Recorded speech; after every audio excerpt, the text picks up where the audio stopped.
এনসিপির যে প্রধান নাহিদ ইসলাম, সেও আমি তাকে ভালোই জানতাম, কিন্তু সে কি করলো, জেলা ঘুরা বলা শুরু করলো বিএনপি নাকি চাঁদাবাজদের দল।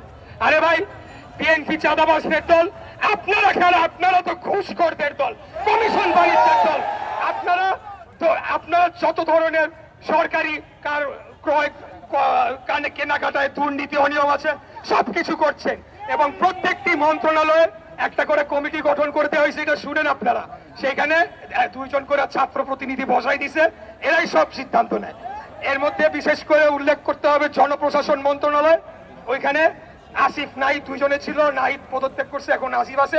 ওইখানে বসে বসে তারা কি করছে, স্বৈরাচারের খুনি হাসিনা সবচেয়ে কাছের সচিব গুলাকে তাদের পাশে এনে বসাচ্ছে।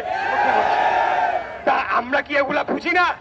আমরা তো দীর্ঘদিন আপনাদের প্রতি মায়া মমতা দরদ দেখিয়ে কোনো কথা বলি নাই। আমরা আমাদের যা সহযোদ্ধা